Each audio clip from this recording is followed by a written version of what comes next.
மக்களே, இன்னைக்கு நம்ம சிறுதானியத்துல சுண்டல் பண்ண போறோம். இது வந்து சோளம். இது வந்து கேஜ் வந்துட்டு 108 rupees வருது. ஸோ இது நான் வந்து ஒரு சின்ன கப்பில் வந்து எடுத்திருக்கிறேன். பாருங்க எவ்வளவு குட்டி குட்டியா இருக்கு. இது தெரிஞ்சவங்களுக்கு ஓகே, தெரியாதவங்களுக்கு பார்த்துக்கோங்க.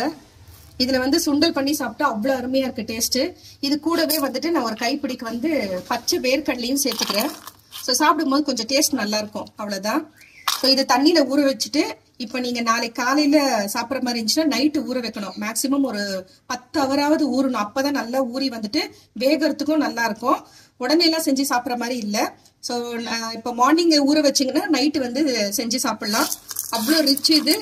நான் எப்படி செய்யுதுன்னு சொல்லிட்டு பார்க்கலாம். இது நான் ஊற வச்சுட்டு நெக்ஸ்ட் டே தான் செய்ய போறோம். பாருங்க, தண்ணி ஊற்றி கழுவிட்டு நல்ல தண்ணி ஊற்றிட்டு ஊற வச்சிருக்கேன். ஸோ இது ஒரு தட்டு போட்டு மூடி விட்டுருங்க. இப்போ நான் நைட்டு தான் ஊற வச்சிருக்கேன். நெக்ஸ்ட் டே காலையில வந்து பிரேக்ஃபாஸ்ட்டுக்கு குழந்தைங்களுக்கு வந்துட்டு ஸ்நாக்ஸ் மாதிரி கொடுத்து அனுப்புறதுக்காக இந்த மாதிரி நிறைய வந்து விதவிதமா வந்து குர்குரே, லேஸு, சீட்டோஸ் அந்த மாதிரி கொடுக்கறதுக்கு பதில் இந்த மாதிரி வந்து செஞ்சு கொடுங்க. நம்ம குழந்தைங்களுக்கு இப்பவே கொடுத்தாதான் இதனுடைய பெனிஃபிட்ஸ்லாம் அவங்க வந்து முழுமையாக அனுபவிக்க முடியும். ஸோ நெக்ஸ்ட் டே பார்க்கலாம். இப்போ பாருங்க, நல்லா ஊறிட்டு இருக்கு. ஸோ மேக்ஸிமம் ஒரு 10 மணி நேரம் ஊறினாதான் உங்களுக்கு சோளம் நல்லா வெந்து வரும். இப்போ பாருங்க, இதை நல்லா வாஷ் பண்ணிட்டு நம்ம குக்கரில் போட்டுடலாம். பாருங்க, நல்லா 2-3 தடவை வாஷ் பண்ணி எடுத்தாச்சு. ஸோ இதை வந்து நம்ம குக்கரில் சேர்த்துடலாம். அதே மாதிரி இது ஒரு 10 விசிலாவது வைக்கணும். அப்போதான் நல்லா சாஃப்டாக வெந்து வரும். 3 விசில் 4 விசில்லாம் வச்சிங்கன்னா சீக்கிரம் வேகாது.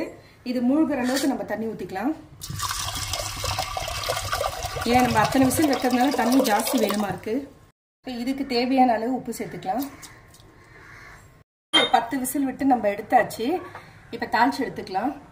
இந்த தண்ணியை வடித்து எடுத்துடணும். நிறைய தண்ணி ஊற்றினாதான் அது நல்லா வேகும். அதுக்காக தான் குக்கரில் போடுறதுனால. இந்த தண்ணி நீங்கள் ரசத்துக்கு யூஸ் பண்ணிக்கலாம், இல்லை சாம்பார், கொழும்பு இதெல்லாம் வைக்கும்போது தண்ணி எடுத்து யூஸ் பண்ணிக்கலாம். தண்ணி வேஸ்ட் பண்ண வேண்டாம். இல்லைன்னா உப்பு போட்டு கூட குடிச்சிடலாம். அதுலேயே ஆல்ரெடி உப்பு இருக்கிறதுனால உப்பு போட வேண்டாம், அப்படியே கூட குடிச்சிக்கலாம். தாளிச்சு எடுத்துக்கலாம். கடாயை ஹீட் பண்ணிவிட்டு கொஞ்சமாக எண்ணெய் போட்டுக்கலாம். உங்களுக்கு விருப்பப்பட்டால் நீங்கள் வந்துட்டு வெங்காயம் கூட பொடி பொடியாக கட் பண்ணி சேர்த்துக்கலாம்.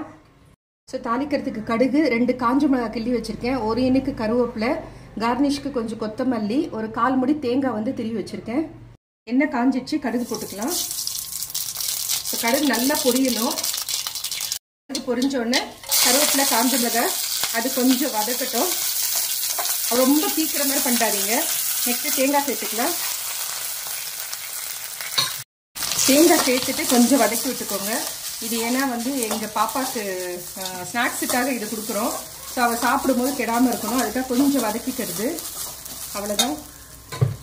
இப்போ வெந்த பருப்பை வந்து நம்ம இதோட சேர்த்துக்கலாம். இதில் வந்து ஹை ப்ரோட்டீன் இருக்குது, ரொம்ப நல்லது ஹெல்த்துக்கு. இது வந்து வெண்சோளம்னு சொல்லுவாங்க. ஆக்சுவலாக சோளம்னா வந்து மக்காச்சோளம்ன்றாங்க.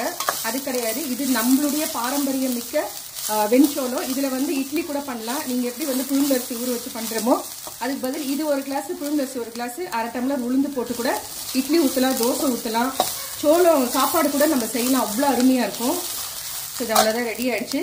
கொஞ்சம் கொத்தமல்லி தூவிட்டு இறக்கிடலாம். அவ்வளோதான், நம்மளுடைய வெண்சோளம் சுண்டல் ரெடி. இது மாதிரி வாரத்துக்கு ஒரு தடவை குழந்தைங்களுக்குலாம் செஞ்சு கொடுங்க. அவ்வளோ வந்து மருத்துவ சக்தி இருக்குது. நம்ம இதெல்லாம் மறந்து போன ஒரு விஷயம். இப்போதுலேருந்து குழந்தைங்களுக்குலாம் இதெல்லாம் நீங்கள் பழகி விட்டீங்கன்னா அவங்களுக்கு ஹெல்த்துக்கும் நல்லது. அவ்வளோ சக்தி வாய்ந்தது. ஸோ நம்மளுடைய வெண்சோளம் சுண்டல் ரெடி ஆயிடுச்சு.